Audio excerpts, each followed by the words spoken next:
Assalamualaikum warahmatullahi wabarakatuh. Halo sahabat inovasi semua di rumah, bertemu lagi dengan kami di sini di podcast One Day One Innovation. Hari ini alhamdulillah kita sudah kedatangan tamu seorang inovator dari Sumatera Selatan yang sudah sangat gagah memakai tanjak songketnya. Selamat datang Pak Ki Agus M. Aditya. Ya, hari ini kita mau membahas tentang pemanfaatan sisa kain songket dan jumputan menjadi produk berkualitas bernilai jual. Mungkin bisa kita saksikan di sini beberapa produk yang diproduksi oleh Pak Adit. Bisa diceritakan Pak, kira-kira kok bisa timbul ide untuk memanfaatkan sisa kain songket dan jumputannya ini? Silakan. Oke. Pada awalnya ini ide muncul karena kita melihat bahwa banyak sekali sisa-sisa kain ini yang tidak terpakai.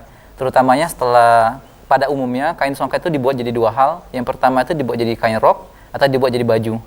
Nah, dibuat jadi apapun itu, kain ini memiliki sisa yang sangat sayang kalau dibuang. Tapi selama ini itu dibuang. Oleh karena itulah kita mencoba untuk mengambil sisa-sisa kain tersebut dan diolah lagi menjadi berbagai macam produk. Dan ini adalah beberapa contoh produknya, di mana produk ini memiliki nilai jual yang tinggi daripada hanya dibuang gitu loh.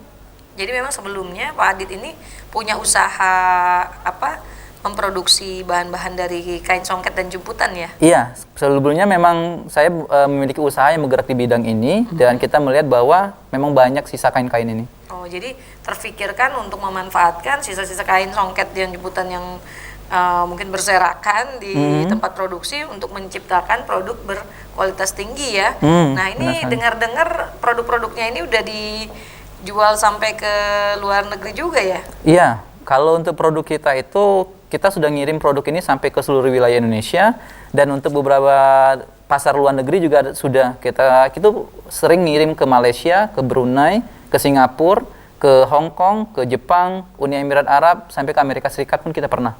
Berarti udah lama ya? Udah lumayan lama. Dari 2017. Dari 2017 sudah terpikir inovasi ini untuk memanfaatkan sisa. Ini kira-kira siapa aja yang terlibat di dalam proses pembuatan? Jadi produksinya masih homemade ya? Iya. Masih industri rumahan. Itu, tetapi sudah bisa sampai memproduksi mengekspor ke luar negeri gitu. Iya, benar. Ini memang sampai sekarang kita masih home industry dan kita sudah bisa memenuhi kebutuhan orang sampai ke luar negeri. Yang terlibat ini beberapa orang nih? Kalau home industry kan biasanya keluarga gitu ya, beberapa staff. Kalau ini kita memang home industry tapi semuanya adalah orang yang bukan keluarga maksudnya. Jadi memang kita hire. Kita memang meng-hire orang dan jumlah pengrajinnya itu sudah sampai belasan, tergantung jumlah pesanan kita. Makin banyak kita, dia kan pegawai lepas tuh. Ya. Makin banyak pesanan maka semakin banyak pengrajin yang kita pakai jasanya gitu. Oh gitu. Jadi seperti yang kita tahu bahwa kain songket dan jumputan itu merupakan kain tradisional khas dari Sumatera Selatan. Sehingga banyak beberapa, jadi kalau kita kedatangan tamu dari luar Sumatera Selatan nih, biasanya membawa oleh-oleh yang bernuansa Palembang ya. Salah satunya adalah songket dan jumputan seperti yang kita pakai saat ini. Ini adalah salah satu produk dari kain songket dan jumputan. Nah, cuma Pak Adit ini mempunyai ide untuk memanfaatkan daripada dibuang, kita kombinasikan ya dengan bahan lainnya sehingga membuat satu produk lagi yang bisa dijadikan sebagai oleh-oleh. Biasanya berarti ini untuk dijadikan oleh-oleh ya? Iya, ini biasanya memang untuk dijadikan oleh-oleh orang dari luar kota atau orang Palembang yang ingin ngasih orang di luar gitu. Oh gitu, jadi segmen pasarnya nggak hanya orang Palembang aja atau orang Sumatera Selatan, tetapi memang segmen pasarnya seluruh Indonesia, seluruh dunia juga udah diekspor. Yeah. Ini kira-kira kombinasinya dengan apa aja? Kalau saya lihat ada kulit ya, atau synthetic leather ya? Iya. Itu. Kalau untuk kombinasinya itu kita pakai sintetis leather dan juga pakai kulit asli. Namun kita itu bisa custom. Jadi kalau seandainya ada keinginan untuk membuat misalnya dari kulit apa dikombinasi pakai apa, kita bisa layanin gitu. Sebelum adanya inovasi ini kan mungkin Pak Adit sudah pernah sudah punya industri lainnya dalam bentuk pabrik ya, fabrik industri songket, kain ya, untuk industri kain. Nah itu apakah adanya inovasi ini menambah tenaga kerja dari luar atau memang masih orang-orang yang kerja di industri kain itu aja yang ngerjain ini. Iya. Oke, kalau untuk produk ini sebenarnya kita pakai orang yang berbeda. Jadi orang pengrajin songket itu pengrajin songket, pengrajin jemputan itu pengrajin jemputan, dan yang membuat ini juga berbeda. Oh, beda-beda ya. Jadi otomatis kita nambah pegawai untuk ngerjain jadi ini. Maksud intinya dengan adanya inovasi yang diciptakan oleh Pak Adit ini juga meningkatkan tenaga kerjanya, meningkatkan tenaga kerja yang tadinya kita nggak ada, terus kita tambah karyawannya menjadi sehingga ekonomi masyarakat yang ada di sekitar juga meningkat ya dengan adanya inovasi ini.